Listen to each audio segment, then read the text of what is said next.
Hello students, this is Santosh sir and welcome to Talented Classes.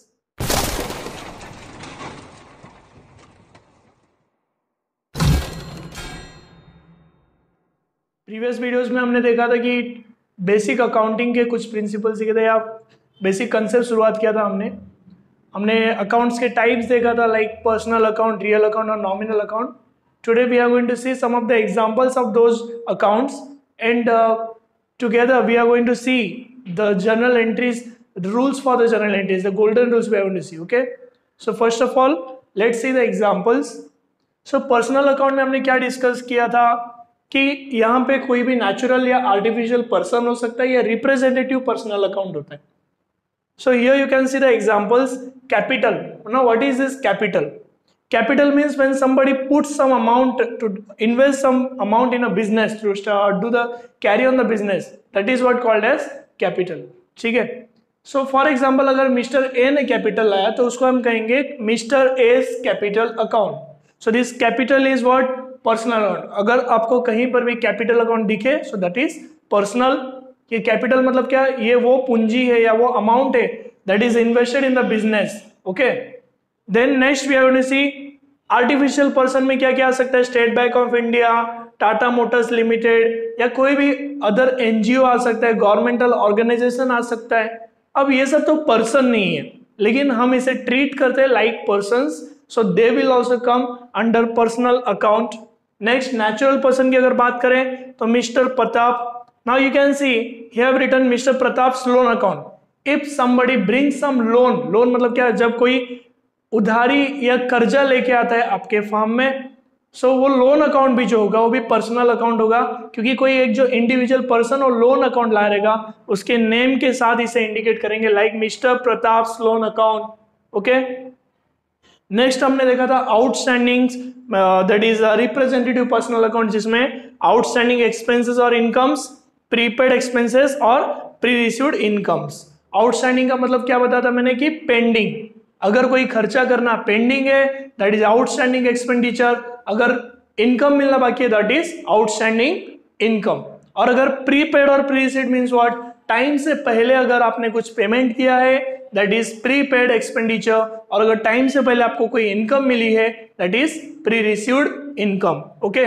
So here these are the examples of personal account.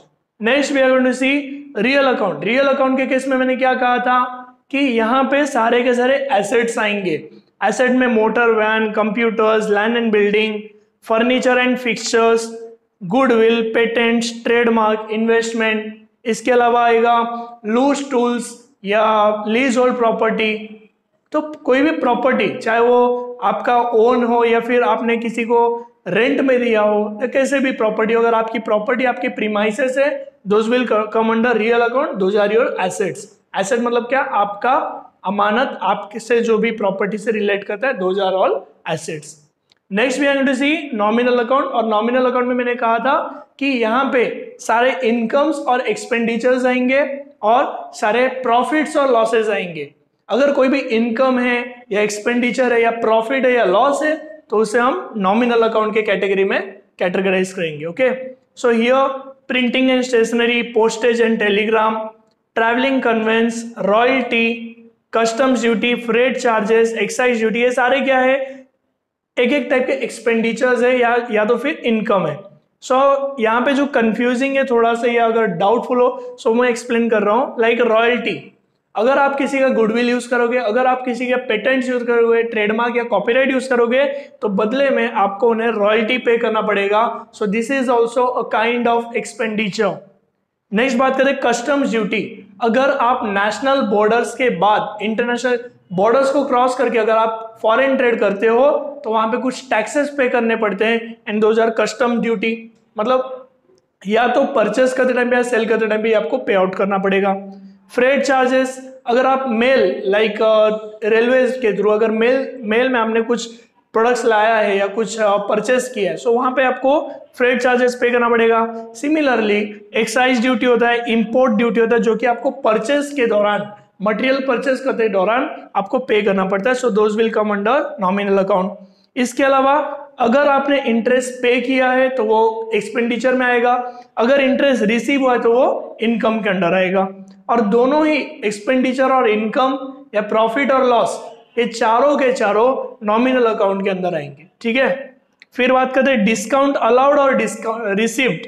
Discount allowed means what, अगर आपने किसी को discount दिया है तो ये discount allowed है। तो अगर आपने किसी को डिस्काउंट दिया है that means that is a loss for you, और अगर लॉस है तो कहां पे आएगा, नॉमिनल अकाउंट।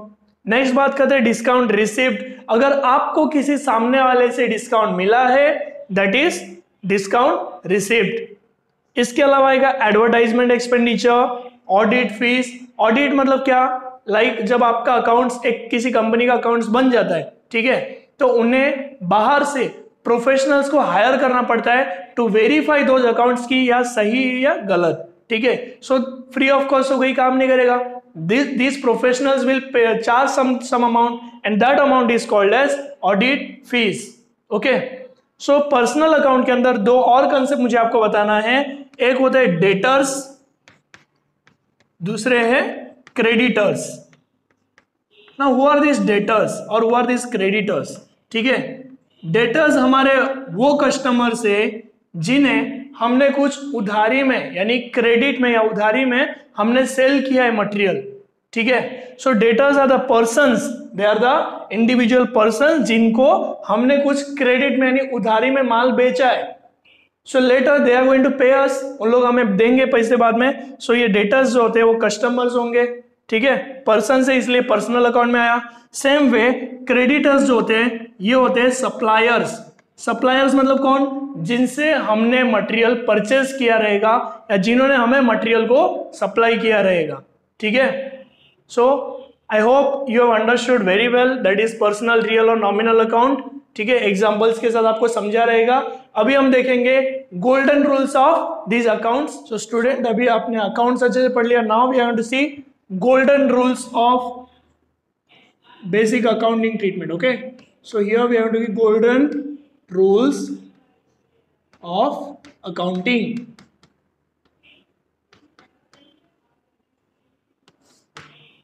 गाइस दो कंसेप्ट होता है, एक होता है डेबिट, दूसरा होता है credit. So here we have to see क्या डेबिट करना है और क्या क्रेडिट करना है, किसे डेबिट करना है किसे क्रेडिट करना है।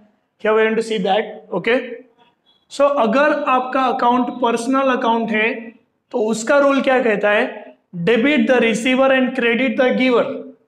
अगर पर्सनल अकाउंट है और पर्सन अगर कुछ रिसीव कर रहा है यानी अगर कुछ उसे मिल रहा है तो उसे डेबिट करना होगा, और अगर कुछ वो किसी और को अगर दे रहा है तो उसे हमें क्या करना पड़ेगा, क्रेडिट करना पड़ेगा। Debit the receiver, credit the giver, ये किसका रूल है, पर्सनल अकाउंट का। Next we have to see real account. So real account जहां पे सारे एसेट्स आते हैं उसका रूल क्या कहता है, डेबिट व्हाट कम्स इन और क्रेडिट व्हाट गोज आउट। यानी अगर आपके पास कोई एसेट आ रहा है तो उसे डेबिट करो, और अगर आपसे कोई एसेट जा रहा है तो उसे क्रेडिट करो। लाइक हम परचेस करते तो हमारे पास एसेट आता है तो उस पर्टिकुलर एसेट को हमें क्या करना पड़ेगा, डेबिट करना पड़ेगा, और जब हम सेल करते तो वो एसेट हमसे जाता है सो उस टाइम पे उसे क्रेडिट करना पड़ेगा। Next type of account that is nominal, जिसका रूल कहता है debit all expenses and losses, debit all expenses and losses, credit all incomes and gain. Nominal account में सारे इनकम्स, एक्सपेंसेस और प्रॉफिट्स और गेन्स आते हैं। रूल कहता है कि अगर एक्सपेंस है या लॉस है तो उसे डेबिट करना है, और अगर कोई भी इनकम है या गेन है तो उसे क्रेडिट करना है। ओके, सो फिर से एक बार रिवाइज कर लेते हैं। पर्सनल अकाउंट का रूल क्या कहता है, debit the receiver, credit the giver. Real account का रूल कहता है debit what comes in, credit what goes out. And next nominal account का रूल कहता है debit all expenses and losses and credit all incomes and gain. So students, I hope you have understood accounts very well, types of accounts and golden rules as well. Now what we are going to learn is very important, so you should be very careful और ध्यान से आप देखिएगा video को, ठीक है। So now we are going to see expenditure क्या होते हैं, इनकम्स क्या होते हैं, एसेट्स और लाइबिलिटीज क्या होते हैं और उनके टाइप्स की। एक्सपेंडिचर में भी अलग अलग टाइप्स के एक्सपेंसेस होते हैं, देन इनकम के भी अलग अलग टाइप्स होते हैं, एसेट में भी अलग अलग टाइप्स होते हैं और लाइबिलिटी का भी। सो सबसे पहले हम स्टार्ट करेंगे एक्सपेंडिचर से। Okay, you can see the chart. Expenditure जो है एक्चुअली 3 कैटेगरी में डिवाइडेड है। फर्स्ट, कुछ कैपिटल एक्सपेंडिचर्स होते हैं, कुछ रेवेन्यू एक्सपेंडिचर्स होते हैं, और कुछ होता है deferred revenue expenditure. So what is capital expenditure now? ऐसे खर्चे जो आप लंबे समय के बाद एक बार करते हैं, यानी जो बार बार नहीं किया जाता है, विच इज नॉट रिकरिंग, जो अगेन एंड अगेन आप नहीं करते हो, अब सालों भर। फॉर एग्जाम्पल, अगर आप एक बिल्डिंग खरीदते हो तो क्या हर साल बिल्डिंग करेंगे? नो। बिल्डिंग अगर आपने खरीदा so maybe next 10 to 15 years में फिर खरीदने की जरूरत पड़ेगी, राइट? सो ऐसे खर्चे जो कि लॉन्ग टाइम के लिए बेनिफिशियल है या लॉन्ग टाइम के बाद फिर दोबारा हम करते हैं, those expenditures are called as capital expenditure. That means these are not recurring. ये हमारा रेगुलर एक्सपेंडिचर नहीं है, ये डे टू डे ट्रांजैक्शन का नहीं है, और ना ही इसे हमें साल में बार बार दोहराना पड़ता है। ये 2 से 3 साल बाद या उससे भी ज्यादा टाइम के बाद ये एक्सपेंडिचर्स को इनकर किया जाता है। So capital expenditure are long term expenditures, those are non recurring. Non recurring मतलब क्या? जो बार बार नहीं किया जाता। अब इसके अंदर क्या है, like purchase of fixed asset. अगर आप कोई भी फिक्स्ड एसेट परचेज करते हो तो वो तो बार बार नहीं करना पड़ेगा। अगर आप कोई फिक्स्ड एसेट परचेज करते हो आपको रेगुलर नहीं करना पड़ेगा, वो लॉन्ग टाइम के बाद ही एक बार करेंगे। अभी फिक्स्ड एसेट मतलब क्या? Like furniture, motor van, land and building, plant and machinery, like that. ठीक है, so you can see the example over here. Next we want to see revenue expenditure. Now revenue मतलब क्या? कि जो again and again किए जाते हैं। Like आपको हर मंथ रेंट पे करना होता है, हर मंथ इलेक्ट्रिसिटी चार्जेस पे करना होता है, हर मंथ का मेंटेनेंस पे करना पड़ता है, वेजेस देना पड़ता है, सैलरीज पे करना पड़ता है। सो ये जो सारे एक्सपेंडिचर्स हैं वो साल में ही आपको काफी टाइम दोहराना पड़ता है। So such expenditures are called as revenue expenditure, और इसको हम कहेंगे रिकरिंग एक्सपेंडिचर। रिकरिंग मतलब क्या? जो अगेन एंड अगेन होता है, जो बार बार किए जाते हैं। Expenses those are regular in nature, जो रेगुलरिटी होती है जिनमें, ऐसे एक्सपेंसेस को हम कहेंगे रेवेन्यू एक्सपेंडिचर। एग्जांपल के तौर पे ले सकते हैं परचेसेस, सेल्स। परचेस अभी बार बार हमें परचेस वीकली बार बार परचेस करना पड़ता है, सेल्स भी करना पड़ता है बार बार। एडवर्टाइजमेंट, अभी एडवर्टाइजमेंट आएगा डेफर्ड रेवेन्यू एक्सपेंडिचर, उसके लिए बाद में आएंगे। तो यहाँ पे क्या आ सकता है? परचेसेस आ सकता है। एग्जाम्पल के तौर में आप ले सकते हो purchases. Then what else? Expenditure में maintenance, rent, salary and wages you can take. Okay, और भी काफी सारे ऐसे खर्चे जो रेगुलर नेचर होते हैं, जो अगेन एंड अगेन किए जाते हैं। सो ये सारे खर्चे आएंगे रेवेन्यू एक्सपेंडिचर के अंडर।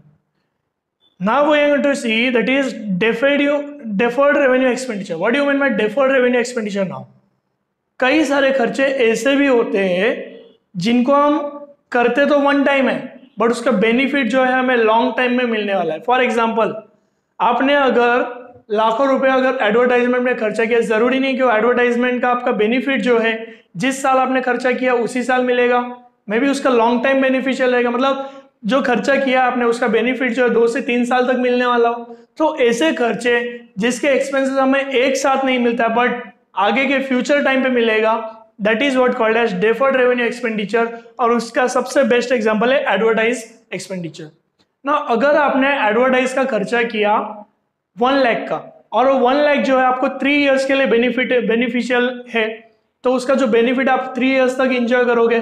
सो जो 1 लाख की एक्सपेंडिचर है आपको एक साल के अंदर पूरा का पूरा एक्सपेंडिचर दिखाना नहीं है, उसको 3 से डिवाइड करोगे और 1 ईयर का जो भी एक्सपेंडिचर होगा आपको वो शो करना रहेगा। ठीक है, so that is what deferred revenue expenditure.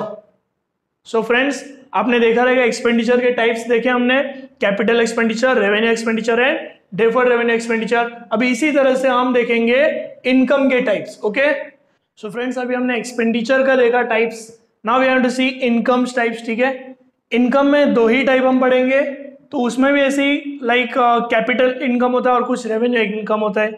Capital मतलब क्या जैसे लॉन्ग टाइम कुछ इनकम्स होगा।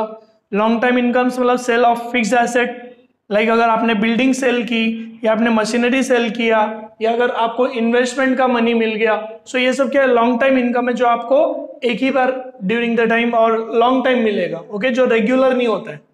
रेवेन्यू इनकम के अंदर क्या आएगा, रेगुलर इनकम्स, जो कि रेगुलरिटी रहेंगी, यानी बार साल में कई बार आपको मिल सकता है। Okay, like interest received, discount received, then rent और कमीशन रिसीव्ड। तो ये सारे जो इनकम्स है those are recurring in nature. और रिकरिंग का मतलब क्या है, revenue income, non recurring capital income. Okay, so capital expenditure और incomes are non recurring in nature, यानी जो बार बार नहीं किए जाते, अगेन एंड अगेन जिसको इनकर नहीं किया जाता है। और जो रेवेन्यू इनकम या रेवेन्यू एक्सपेंडिचर होता है, those are recurring in nature, आपको साल में कई बार उसे देखने मिल सकता है। सो अभी हमने एक्सपेंडिचर देखा, इनकम देखा, now we are going to see assets and liability. So students, now we are going to see the types of assets. Assets हम देखने वाले, ठीक है। सो जो एसेट्स होते हैं, यानी जो आपका प्रॉपर्टी होता है, उसमें भी दो टाइप्स के हैं। एक होता है फिक्स्ड एसेट, दूसरा होता है करंट एसेट। फिक्स्ड एसेट यानी क्या, जो लॉन्ग टर्म एसेट्स होते हैं, यानी जिनकी वैल्यू जो है आपका 1 ईयर और 2 ईयर से ज्यादा होगा, ठीक है, लेस मोर देन 12 मंथ्स, 12 महीने से अगर ज्यादा कोई वैल्यू है, so that will come under fixed asset. और अगर कोई एसेट अगर 12 मंथ से भी कम की वैल्यू रखती हो, सो वो आएगा करंट एसेट के अंडर, ठीक है। So here we have to see again, जो फिक्स्ड एसेट है उसके दो टाइप्स है। एक होता है टैंजिबल एसेट, दूसरा होता है इनटैंजिबल। फिक्स्ड एसेट के अंदर हम दो टाइप का देखते हैं, टैंजिबल और इनटैंजिबल। टैंजिबल मतलब क्या, जिसको देखा जा सकता है।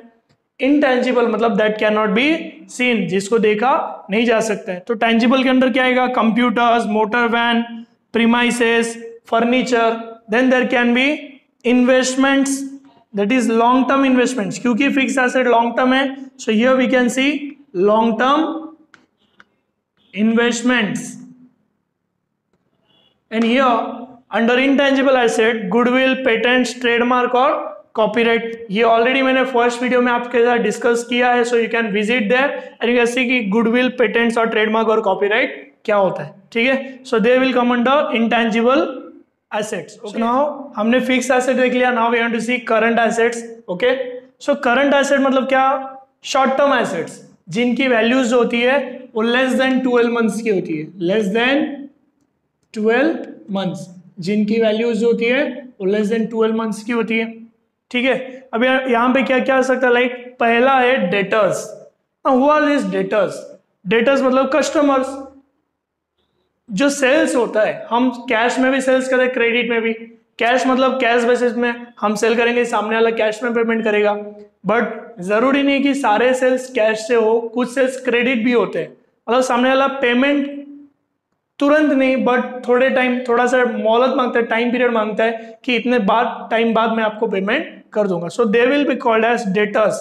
डेटर्स यानी कौन, जिस ऐसे कस्टमर जिन्हें हमने क्रेडिट सेल किया हुआ है, यानी क्रेडिट पे कुछ गुड्स हमने बेचा है। So these are the debtors. Debtors यानी कौन, कस्टमर्स। ये हमारे एसेट होंगे, बट कौन सा एसेट है, करंट एसेट है, ठीक है। नेक्स्ट बात करें इन्वेंट्रीज। इन्वेंट्रीज यानी क्या, स्टॉक। आपके पास जो गुड्स बन के रेडी है स्टॉक में, that is what called as inventory. तो स्टॉक है आपका, तो ये भी आपका एसेट है, लेकिन ये स्टॉक जो है पूरा साल भर तो नहीं रहेगा। हो सकता है लाइक फॉर एग्जांपल अभी रेनी सीजन चल रहा है, तो लाइक अम्ब्रेलास, अभी यहाँ पे अभी मार्केट में सप्लाई की जरूरत है अम्ब्रेलास की, बट जरूरी है कि अभी वो लोग प्रोड्यूस करें? नहीं, इन लोगों ने साल भर प्रोड्यूस करके रखा रहता है, साल भर उसको स्टॉक में रखे रहते हैं और फिर बाद में सेल आउट करते हैं मार्केट में। तो जो स्टॉक होता है पूरे साल भर नहीं रहेगा, ये कम टाइम के लिए हो सकता है, 2 महीने 3 महीने रहे, उसके बाद ये मार्केट में सेल आउट हो जाता है। So these are current assets, short term assets, जो कि 12 महीने से कम की वैल्यू रखती है। Next, bills receivables. Now what is this bills receivables? कई बार जब क्रेडिट में बेचा जाता है मार्केट में, सेल आउट करते हैं मार्केट में, सो जो बायर होता है उसे सेलर एक बिल बना के देता है कि भाई इसमें तू साइन करके दे, इसमें तू एक्सेप्टेंस दे कि हाँ मैं 2 या 3 मंथ्स के बाद जो भी टाइम पीरियड रहेगा प्रिस्क्राइब, उन दोनों के एग्रीमेंट के हिसाब से फिर वो एक बिल प्रोवाइड करेगा। कौन? बायर देगा बिल सेलर को कि भाई ये तो बिल रख, और वो सेलर के लिए जो बिल है वो कहलाता है बिल्स रिसीवेबल। यानी ये बिल के जरिए से सेलर को आफ्टर सम पीरियड कुछ पेमेंट मिलने वाला है। सो यहाँ क्योंकि यहाँ पे पेमेंट मिलने वाला है, सो दैट इज व्हाई ये जो बिल्स रिसीवेबल है ये एसेट है। Okay, next cash in hand. अगर आपके पास कैश है तो कैश इन हैंड भी एसेट है, लेकिन वो करंट एसेट है क्योंकि लेस देन 12 मंथ्स की वैल्यू रखती है। नेक्स्ट कैश एट बैंक, अगर आपका बैंक बैलेंस भी है so that will also come under current asset, क्योंकि इसकी भी जो वैल्यू होती है वो लेस देन 12 मंथ्स की होती है। और नेक्स्ट देख सकते हैं शॉर्ट टर्म इन्वेस्टमेंट, अगर इन्वेस्टमेंट लॉन्ग टर्म हो तो आपको फिक्स्ड एसेट के अंदर देखने मिलेगा, अगर वही इन्वेस्टमेंट शॉर्ट टर्म हो, शॉर्ट टर्म यानी हो सकता है 6 मंथ्स की इन्वेस्टमेंट हो सकता है investment only for 1 month 1 year, so ऐसे इन्वेस्टमेंट कहां पे आएगा, करंट एसेट के अंदर देखने मिल जाएगा। सो करंट एसेट के अंदर हमें क्या क्या देखने मिलेगा, debtors, inventories, bills receivable, cash in hand, cash at bank and short term investments. So हमने एक्सपेंडिचर देखा, इनकम देखा, एसेट देखा, now it is a time for liability. So now we have to see liabilities. Liabilities के अंदर भी same fixed liability कुछ होते हैं और कुछ करंट लाइबिलिटी। फिक्स लाइबिलिटी यानी लॉन्ग टर्म लाइबिलिटी, यानी ऐसे लाइबिलिटी जो 1 ईयर से ज्यादा वैल्यू रखती हो, ठीक है। What do you mean bye liability, liability का मतलब कर्जा, अगर आपने किसी से भी कुछ कर्जा लिया हुआ है, कुछ उधारी लिया हुआ है तो that will come under liability, ठीक है। सो फर्स्ट हम देखेंगे लोन टेकन, ये क्या है, लॉन्ग टर्म। फिक्स्ड लाइबिलिटी का मतलब क्या है, लॉन्ग टर्म। लोन टेकन, अगर आपने किसी से भी लोन लिया हुआ है for more than 1 year then that will come under fixed liabilities. Then issue of debentures, companies debenture shares, companies जो है शेयर्स के अलावा डिबेंचर्स भी इश्यू करती है, और शेयर्स जो दोस्तों तो मार्केट में बेचा जाता है, पर डिबेंचर्स क्यों इश्यू करती है, एक लोन के तौर में एक फिक्स पीरियड ऑफ टाइम के लिए पब्लिक से कुछ फंड रेज करती है कंपनीज, सो वो होता है डिबेंचर्स, और डिबेंचर्स भी आएंगे फिक्स लाइबिलिटी के अंडर। नेक्स्ट होता है कैपिटल बैलेंस, अगर कोई भी पर्सन बिजनेस में कुछ कैपिटल पुट करता है सो उस बिजनेस के लिए जो कैपिटल है वो लाइबिलिटी कहलाएगा, because after the winding of the company और winding of that business the capital has to be paid back to the owner, real owner, ठीक है। जिसने भी कैपिटल इन्वेस्ट किया उस इन्वेस्टर को उसके कैपिटल रिटर्न देना है, that's why for a business this capital is a kind of liability, okay. Next बात करें करंट लाइबिलिटीज की, जिनकी वैल्यू लेस देन 12 मंथ्स होती है। सो जैसे हमने एसेट में देखा था डेटर्स, डेटर्स मतलब कौन थे, कस्टमर्स, यानी जिनसे हमें कुछ पैसे मिलने वाले। नो यहाँ पे हम देखेंगे क्रेडिटर्स, यानी यहाँ पे हमने किसी से उधारी में यानी क्रेडिट में कुछ परचेज किया हुआ है, सो हमें भी तो उन्हें पे करना पड़ेगा ना after some time, so they are are liability. Creditors कौन है, हमारे लाइबिलिटी होते हैं। बिल्स पेबल, अगर हमारे पास कुछ ऐसे बिल पड़े जिनसे हमें पैसा मिलने वाला है so that will be called as bills receivable, जो कि एसेट है। बिल्स पेबल का मतलब क्या है, अगर आपके पास ऐसे बिल्स हैं जिन्हें आप पे करने वाले हो so that is bills payable, तो वो होगा करंट लाइबिलिटी। इसके अलावा शॉर्ट टर्म लोन्स, अगर आपने लेस देन 1 ईयर के लिए अगर कोई लोन लिया है तो वो भी आएगा शॉर्ट टर्म लोन्स के अंदर। Bank overdraft, now see what is bank overdraft, काफी इंपॉर्टेंट टॉपिक है, कंसेप्ट है बैंक ओवरड्राफ्ट। बैंक ओडी जो होता है वो करंट अकाउंट होल्डर्स को दिया जाता है। करंट अकाउंट होल्डर्स को ये फैसिलिटी दी जाती है कि अगर उनके अकाउंट में बैलेंस नहीं है और उनको कोई ट्रांजैक्शन करना है तो एक स्पेसिफिक लिमिट तक वो शॉर्ट टर्म लोन ले सकते हैं बैंक से, यानी बैंक ऑटोमेटिकली उनके अकाउंट में ट्रांसफर कर देती है। After some period of time they have to repay them, okay. So जो बैंक ओडी होता है वी कैन से कि बैंक ये शॉर्ट टर्म लोन प्रोवाइड करती है, किसे, उसके कस्टमर को, यानी उसके कार्ड होल्डर को, अकाउंट होल्डर को ये फैसिलिटी दी जाती है। सो जो बैंक ओवरड्राफ्ट भी एक शॉर्ट टर्म लोन होता है, that's why it will come under current liabilities. Next बात करते हैं आउटस्टैंडिंग एक्सपेंसेस। आउटस्टैंडिंग यानी कि आप पेंडिंग, अगर आपको खर्चा करना पेंडिंग है सो वो भी लाइबिलिटीज के अंदर आएगा। प्री रिसीव्ड इनकम, अगर कोई इनकम आपको टाइम से पहले मिल जाता है, अगर कोई इनकम आपको टाइम से पहले मिल जाता है so that is a kind of liability for you and that will B current liability, that is pre received income, ठीक है। Same way asset, current asset के अंदर आप और दो चीज ऐड कर देना, लाइक आउटस्टैंडिंग इनकम्स, क्योंकि अगर आपको इनकम मिलने वाला हो तो आउटस्टैंडिंग इनकम कहलाएगा जो कि आपका एसेट होता है। और प्रीपेड एक्सपेंसेस, कोई खर्चा अगर आपने टाइम से पहले किया हुआ है तो जब तक उसका ड्यू डेट नहीं आता है, जब तक एक्चुअली उसका खर्चे का टाइम नहीं आता है तब तक आपके लिए क्या रहेगा, एसेट रहेगा। सो आपको करंट एसेट में दो चीजें ऐड करना है, एक आउटस्टैंडिंग इनकम, दूसरा प्रीपेड एक्सपेंसेस, कहां पे, करंट एसेट के अंदर। So this is all we are done with expenditures, incomes, assets and liabilities, okay. So hope you have all understood all the concept. आपको रिवीजन करनी पड़ेगी, आपको वीडियोस देखने पड़ेंगे अच्छे से ताकि आपको समझ में आए, ताकि नेक्स्ट जो भी वीडियोस बनेंगे ये सारे बेसिक कंसेप्ट के ऊपर ही बनने वाले, आपको और अच्छे से समझ में आना चाहिए। Okay, so thank you so much for watching this video. Please like, share and subscribe our channel.